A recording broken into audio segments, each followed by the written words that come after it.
Weirs మీ కంప్యూటర్లో ఉన్న మీ PDF ఫైల్ని విండోస్లో ఒక ఫ్రీ అప్లికేషన్ ద్వారా మనకు కావాల్సినట్టుగా మోడిఫికేషన్ చేసుకోవచ్చండి. ఫర్ ఎగ్జాంపుల్ ఇప్పుడు ఇక్కడ ఒక పీడిఎఫ్ ఫైల్ అనేది ఒక అప్లికేషన్లో ఓపెన్ చేశానండి. మీ పీడిఎఫ్ ఫైల్లో ఎన్ని పేజెస్ అయినా ఉండొచ్చండి. కావాల్సిన పేజీలోకి డైరెక్ట్గా ఈ విధంగా జంప్ అవ్వచ్చు. నేను నాకు కావాల్సిన కలర్లో ఇదిగోండి ఈ విధంగా హైలైట్ చేసుకోవచ్చు. అలా డిఫరెంట్ కలర్స్లో మనం హైలైట్ చేసుకోవచ్చు. ఇందులో పర్టికులర్ హెడ్డింగ్స్ని కూడా ఈ విధంగా ఒక షేప్స్ లాగా మనం డ్రా చేసుకోవచ్చు. యారో కీస్ని ఈ విధంగా యాడ్ చేసుకోవచ్చు. అలానే పెన్ టూల్ యూజ్ చేసి మనకు కావాల్సిన చోట ఇదిగోండి ఈ విధంగా డ్రా చేసుకోవచ్చు ఒక సిగ్నేచర్ లాగా. అలానే ఆ పీడిఎఫ్ ఫైల్లో మీ కంప్యూటర్లో ఉన్న ఇమేజెస్ని కావచ్చు, సిగ్నేచర్స్ని కావచ్చు డైరెక్ట్గా యాడ్ చేసుకోవచ్చు. ఆ పర్టికులర్ ఇమేజెస్ని సైజ్ అనేది డిక్రీజ్ చేసుకోవచ్చు, ఇంక్రీజ్ చేసుకోవచ్చు, కావాల్సిన లొకేషన్లో మూవ్ చేసుకోవచ్చు. ఇలా మోడిఫై చేసిన ఆ పర్టికులర్ పీడిఎఫ్ ఫైల్ని సపరేట్ పీడిఎఫ్ లాగా సేవ్ చేసుకోవచ్చు. అది ఎలానో ఒకసారి చూద్దాం. హాయ్ వ్యూయర్స్, నా పేరు దుర్గా ప్రసాద్. మీరు చూస్తున్నారు కంప్యూటర్స్ అడ్డా యూట్యూబ్ ఛానల్.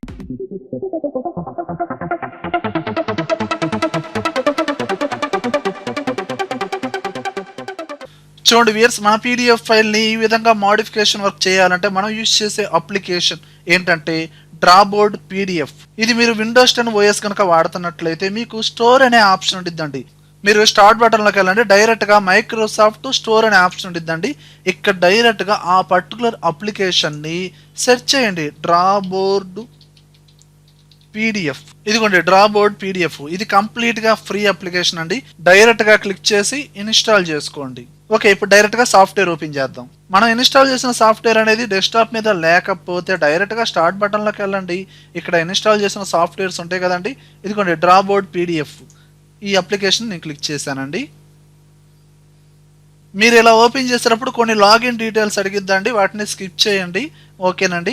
వియర్స్, మీ ఓఎస్లో మైక్రోసాఫ్ట్ స్టోర్ అనే ఆప్షన్ లేకపోతే ఈ డ్రాబోర్డ్ పీడిఎఫ్ అనే ఈ సాఫ్ట్వేర్ అనేది కింద డిస్క్రిప్షన్లో ఇచ్చానండి. డౌన్లోడ్ చేసుకుని మీ పీడిఎఫ్ ఫైల్ని మోడిఫికేషన్ వర్క్ అనేది చేసుకోండి. ఇప్పుడు ఇక్కడ మనకి ఓపెన్ అండ్ క్రియేట్ ఇక్కడ ప్లస్ అనే ఐకాన్ ఉంది కదండి, దీన్ని ప్రెస్ చేసి మీ కంప్యూటర్లో ఉన్న మీ పీడిఎఫ్ ఫైల్ని ఓపెన్ చేయండి. ఇక్కడ ఫైల్ ఎక్స్ప్లోరర్ ఈ ఆప్షన్ ఉంది, దీన్ని క్లిక్ చేయండి. మీ కంప్యూటర్లో పీడిఎఫ్ ఫైల్స్ ఓకేనండి. నాకు ఇక్కడ ఓకే ఎంఎస్ ఆఫీస్ అనే ఒక పీడిఎఫ్ ఫైల్ ఉందండి, సెలెక్షన్ చేసి ఓపెన్ చేశాను. ఇదిగోండి డైరెక్ట్గా ఓపెన్ అయింది. కంప్లీట్గా ఈ పీడిఎఫ్ ఫైల్లో ఎన్ని పేజెస్ ఉన్నాయి అనేది ఇక్కడ డిస్ప్లే అవుతుందండి. ఇక్కడ ఎన్ని పేజెస్ ఉన్నాయి మొత్తం పేజెస్ వైజ్గా వ్యూ అనేది డిస్ప్లే అవ్వాలంటే ఇక్కడ బాక్సెస్ లాగా డిస్ప్లే అవుతుంది కదండి, క్లిక్ చేయండి. టోటల్గా కంప్లీట్ పేజెస్ మొత్తం డిస్ప్లే అవుతాయి. కావాల్సిన పేజీలోకి డైరెక్ట్గా మీరు జంప్ అవ్వచ్చు. అలానే ఆ పర్టికులర్ పీడిఎఫ్ ఫైల్ని మీరు జూమ్ చేసుకోవచ్చు. ఇక్కడ Zoom in, Zoom out options ఉంటాయండి. ప్లస్ అంటే జూమ్ ఇన్, మైనస్ అంటే జూమ్ అవుట్. అలానే ఇక్కడ మెయిన్ టూల్స్ అన్ని ఎక్కడ డిస్ప్లే అవుతాయి అంటే ఇక్కడ సర్కిల్లో టూల్స్ డిస్ప్లే అవుతున్నాయి చూసారా, దీన్ని రేడియో మెనూ అంటారండి. ఓకే, ఇక్కడ డిఫరెంట్ టూల్స్ ఉంటాయండి. ఒక్కోసారి ఈ మెనూ అనేది మినిమైజ్లో ఉండొచ్చండి. అంటే ఇక్కడ మనకి ఈ డ్రాబోర్డ్ పీడిఎఫ్ లోగో డిస్ప్లే అవుతుంది కదండి, దీన్ని క్లిక్ చేసామనుకోండి ఈ విధంగా మినిమైజ్ అవుతుంది. మళ్ళీ క్లిక్ చేయండి, కంప్లీట్ టూల్స్ అనేది డిస్ప్లే అవుతాయి. ఇలా ప్రతి టూల్స్లో మళ్ళీ సబ్ టూల్స్ ఉంటాయండి. ప్రతి టూల్కి ఇక్కడ యారో మార్క్ ఉంది కదండి, దీన్ని క్లిక్ చేశారనుకోండి ఆ టూల్కి సంబంధించిన కొన్ని టూల్స్ అనేది సబ్ టూల్స్ అనేది డిస్ప్లే అవుతాయి. మళ్ళీ దాన్ని క్లిక్ చేశారనుకోండి అందులో కొన్ని సబ్ టూల్స్ ఉంటాయండి. మళ్ళీ బ్యాక్ రావాలనుకోండి ఇక్కడ లెఫ్ట్ యారో సింబల్ డిస్ప్లే అవుతుంది కదండి, వీటిని క్లిక్ చేయండి. ఇదిగోండి ఈ విధంగా బ్యాక్ వచ్చేస్తారు. అలానే ఈ రేడియో మెనూని మనకు కావాల్సినట్టుగా మూవ్ చేసుకోవచ్చు, కావాల్సిన ప్లేస్లో ఇలా డ్రాగ్ చేసుకోవచ్చు. అలానే ఇప్పుడు పర్టికులర్ డేటాని మనం హైలైట్ చేయాలనుకుంటే ఇక్కడ టెక్స్ట్ హైలైట్, దీని మీద డైరెక్ట్గా ఈ టూల్ మీద క్లిక్ చేసి మనకు కావాల్సిన డేటాని ఈ విధంగా హైలైట్ చేసుకోవచ్చు. మరి కలర్స్ అనేది బ్లూ కలర్లో ఉంది కాదండి, నాకు ఎల్లో కలర్లో కావాలనుకుంటే ఇక్కడ ఈ టూల్ని క్లిక్ చేయగల ఇక్కడ యారో మార్క్ ఉంది కదండి, క్లిక్ చేయండి. అండ్ కంప్లీట్గా హైలైట్ అవ్వాలా లేదంటే అండర్లైన్ అప్లై చేయాలా, స్ట్రైక్ త్రూ, ఈ విధంగా డిఫరెంట్ హైలైట్ ఆప్షన్స్ ఉంటాయండి. అందులో మళ్ళీ మన కలర్స్ కావాలి అనుకుంటే హైలైట్లోనే మళ్ళీ యారోకి ప్రెస్ చేయండి. ఇదిగోండి ఇప్పుడు నేను ఎల్లో కలర్ క్లిక్ చేశానండి. ఇప్పుడు ఇదిగోండి ఈ విధంగా ఎల్లో కలర్లో హైలైట్ చేసుకోవచ్చు. ఈ పీడిఎఫ్ ఫైల్ కాకుండా సపరేట్గా ఇంకో పీడిఎఫ్ ఫైల్ ఓపెన్ చేయాలనుకుంటే ఇక్కడ మనకి లైన్ సింబల్స్ ఉన్నాయి చూసారా, దీని మీద ప్రెస్ చేయండి. ఇదిగోండి ఇక్కడ ఆల్రెడీ ఎంఎస్ ఆఫీస్ అని ఒక పీడిఎఫ్ ఫైల్ ఓపెన్ అయిందండి. ఈ పీడిఎఫ్ ఫైల్ కాకుండా ఇంకో ఫైల్ ఓపెన్ చేయాలంటే ఇక్కడ ఓపెన్ అండ్ క్రియేట్ ఈ ప్లస్ బటన్ని క్లిక్ చేయండి. ఫైల్ ఎక్స్ప్లోరర్లోకి వెళ్ళండి.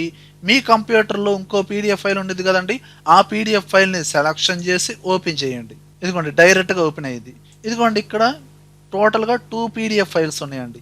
8 ఎగ్జాంపుల్స్ అని ఒక పీడిఎఫ్ ఫైల్ ఉందండి, ఎంఎస్ సర్వీస్ అని ఇంకో పీడిఎఫ్ ఫైల్ ఉందండి. అలానే ఇప్పుడు ఈ పీడిఎఫ్ ఫైల్లో హైలైటర్ అనే టూల్ ఉందండి, దీని ద్వారా మనం ఏం చేయొచ్చు, ఇదిగోండి ఈ విధంగా డ్రా చేసుకోవచ్చు. ఒక పెన్తో డ్రా చేసినట్టు డ్రా చేసుకోవచ్చు. కావాల్సిన కలర్ కూడా చేంజ్ చేసుకోవచ్చు. అండ్ కావాల్సిన సైజ్ అనేది 5 పాయింట్స్లో ఉందండి, నేను 11 పాయింట్ ఇచ్చానండి. ఇదిగోండి ఈ విధంగా డ్రా చేశాను. కలర్ చేంజ్ చేశాను, కొంచెం సైజ్ కూడా ఇంక్రీజ్ చేశాను. అలానే ఒపాసిటీ కూడా మీరు చేంజ్ చేసుకోవచ్చు. అలానే ఇక్కడ అడ్వాన్స్డ్లోకి వెళ్ళారనుకోండి, ఈ రేడియో మెనూలో మనకి ఎన్ని టూల్స్ అయితే ఉన్నాయో కంప్లీట్గా ఇక్కడ ఆప్షన్స్ లాగా డిస్ప్లే అవుతాయి. ఓకేనా. అండ్ ఇక్కడ మనం ఏం చేయొచ్చు, కావాల్సిన టూల్ని సెలెక్షన్ చేసుకోవచ్చు. అందులో కావాల్సిన కలర్ని, కావాల్సిన ఒపాసిటీ అనేది నేను డిక్రీజ్ చేసుకొని యాడ్ టు ఫేవరెట్స్ అన్నాను అనుకోండి, ఫేవరెట్ బాక్స్లోకి డైరెక్ట్గా ఇక్కడ యాడ్ అవుతుంది. ఇప్పుడు ఒకసారి పీడిఎఫ్ ఫైల్ని క్లిక్ చేయండి, ఇదిగోండి ఈ విధంగా వస్తుంది. మళ్ళీ ఇక్కడ మనకి డ్రా పీడిఎఫ్ లోగో ఉంది కదండి, దీన్ని క్లిక్ చేయండి, డైరెక్ట్గా మనకి ఇక్కడ మెనూ వచ్చేస్తుంది. అలానే ఇవి అవసరం లేదు అనుకుంటే ఇక్కడ ఎరేజర్ టూల్ ద్వారా డైరెక్ట్గా ఏం చేసుకోవచ్చు, ఇదిగోండి ఈ విధంగా ఎరేజ్ కూడా చేసుకోవచ్చు. అలానే మీ పీడిఎఫ్ ఫైల్లో మీ కంప్యూటర్లో ఉన్న ఇమేజెస్ని, లోగోస్ని, సిగ్నేచర్స్ని డైరెక్ట్గా యాడ్ చేసుకోవచ్చు అండి. ఇక్కడ ఇన్సర్ట్ అనే ఆప్షన్ ఉందండి, దీన్ని క్లిక్ చేయండి. ఇక్కడ ఇమేజెస్ని, షేప్స్ని, డైరెక్ట్గా టెక్స్ట్ బాక్స్ని కూడా మీరు యాడ్ చేసుకోవచ్చు. ఇక్కడ షేప్స్ ఉన్నాయండి, క్లిక్ చేయండి, డిఫరెంట్ షేప్స్ ఉంటాయి. రెక్టాంగిల్ షేప్ని సెలెక్షన్ చేశాను, ఇదిగోండి ఈ విధంగా హైలైట్ చేసుకోవచ్చు. లేదా ఎలిప్స్, సర్కిల్, ఇదిగోండి ఈ విధంగా. అండ్ యారో సింబల్స్ని ఈ విధంగా యాడ్ చేసుకోవచ్చు. అవసరం లేదనుకుంటే ఎరేజ్ చేసుకోవచ్చు. ఇలా ప్రతిసారి మేము బ్యాక్ వచ్చి ఎరేజ్ టూల్ వాడకుండా కంప్లీట్గా ఈ ఎరేజ్ టూల్ని సెలెక్షన్ చేసి అడ్వాన్స్డ్లోకి వెళ్ళి మనం ఏం చేయొచ్చు, ఈ ఎరేజర్ టూల్ని యాడ్ టు ఫేవరెట్స్ ఈ ఆప్షన్ క్లిక్ చేశారనుకోండి, ఎరేజర్ టూల్ ఇక్కడ యాడ్ అయిపోయింది చూడండి. అలానే ఇన్సర్ట్లో మీరు ఇమేజ్, మీ కంప్యూటర్లో ఉన్న ఇమేజ్ని ఓపెన్ చేసుకోవచ్చు. ఇక్కడ ఇమేజ్లోకి వెళ్ళండి, కెమెరా కాకుండా ఫైల్, ఈ ఆప్షన్ని ఇలా క్లిక్ చేసిన తర్వాత, అంటే ఇక్కడ హైలైట్ అవ్వాలండి, ఈ విధంగా మనకి బ్లూ కలర్లో ఇలా హైలైట్ అయిన తర్వాత ఈ పీడిఎఫ్ ఫైల్ మీద జస్ట్ సింగిల్ క్లిక్ చేయండి. మన కంప్యూటర్లో లొకేషన్ అనేది ఈ విధంగా ఒక బాక్స్ అనేది ఓపెన్ అవుతుంది. మీ కంప్యూటర్లో మీరు ఓపెన్ చేద్దాం అనుకున్న ఇమేజెస్ ఏ లొకేషన్లో ఉన్నాయి, ఓకే డౌన్లోడ్స్లో ఉందండి, ఓ సిగ్నేచర్ ఉంది, సెలక్షన్ చేశాను, ఓపెన్ చేశాను, డైరెక్ట్గా ఇదిగోండి ఈ విధంగా యాడ్ అవుతుంది. అండ్ ఆ పర్టికులర్ ఇమేజ్ని, ఆ ఆబ్జెక్ట్ని సెలక్షన్ చేయాలి అంటే సపరేట్గా ఇంకో ఆప్షన్ ఉందండి. మీరు బ్యాక్ వచ్చేస్తే ఇక్కడ మనకి ప్యాన్ అనే ఒక ఆప్షన్ ఉంటుంది. దీన్ని క్లిక్ చేసిన తర్వాత పర్టికులర్గా ఆ ఇమేజ్ని కావచ్చు, ఆ షేప్ని కావచ్చు క్లిక్ చేయండి. అప్పుడు మనకి ఇక్కడ ఇలా నోట్స్ లాగా వస్తాయి.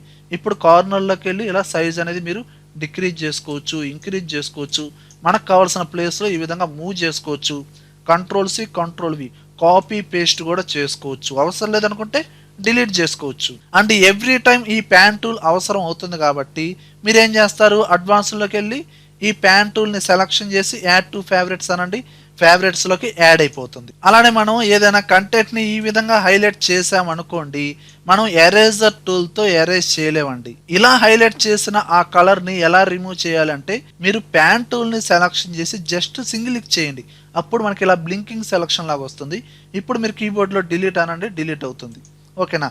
ఎరేజర్ టూల్తో వర్కౌట్ అవుదండి. ఓకేనా. అండ్ ఏదైనా ఆబ్జెక్ట్ అయితే డైరెక్ట్గా ప్యాన్ టూల్తో సెలెక్షన్ చేసి కీబోర్డ్లో డిలీట్ అన్నా డిలీట్ అయిపోతుంది. ఇలా మాడిఫై చేసిన ఈ పర్టికులర్ పీడిఎఫ్ ఫైల్ని మీరు సపరేట్ పీడిఎఫ్ ఫైల్ లాగా సేవ్ చేసుకోవాలనుకుంటే ఇక్కడ మనకి బార్ సింబల్స్ ఉన్నాయి కదండి, క్లిక్ చేయండి. డాట్ సింబల్స్ ఉన్నాయి చూసారా, దీన్ని క్లిక్ చేస్తే ఇక్కడ ఇదిగోండి సేవ్ యాజ్ ఈ ఆప్షన్ ఉండిద్దండి, దీన్ని క్లిక్ చేయండి.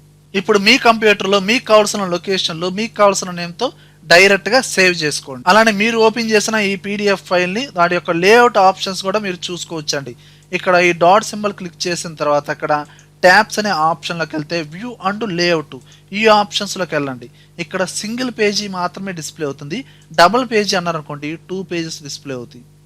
అలానే సింగిల్ పేజీ అంటే సింగిల్ పేజీ, అలానే ఫిట్ టు పేజీ అంటే టోటల్ పేజీ మొత్తం డిస్ప్లే అయ్యేలాగా ఫిట్ అవుతుంది. ఫిట్ టు విడ్త్ అన్నారనుకోండి, ఈ విండో విడ్త్కి తగ్గట్టుగా పేజీ అనేది ఫిట్ అవుతుంది. ఇలా ఈ లేఅవుట్ ఆప్షన్స్ కూడా మీరు చూసుకోవచ్చు. అలానే ఇక్కడ పేజెస్ అనే ఆప్షన్లోకి వెళ్ళారనుకోండి, మనకి లెఫ్ట్ సైడ్లోనే మీ పీడిఎఫ్ ఫైల్లో ఎన్ని పేజెస్ అయితే ఉన్నాయో టోటల్గా కంప్లీట్గా డిస్ప్లే అవుతాయి. కావాల్సిన పేజీలోకి డైరెక్ట్గా జంప్ అవ్వచ్చు. విజర్స్, ఈ వీడియోలో కంటెంట్ ఉంటేనే లైక్ చేయండి. లైక్ చేస్తారంటే నలుగురికి షేర్ చేసినట్లే. అలానే యూట్యూబ్ ఛానల్ అంతవరకు మీరు సబ్స్క్రైబ్ చేసుకోబోతే అంటే సబ్స్క్రైబ్ చేసుకోండి. పక్కనే ఉన్న బెల్ ఐకాన్ని ప్రెస్ చేయండి. Thank you very much.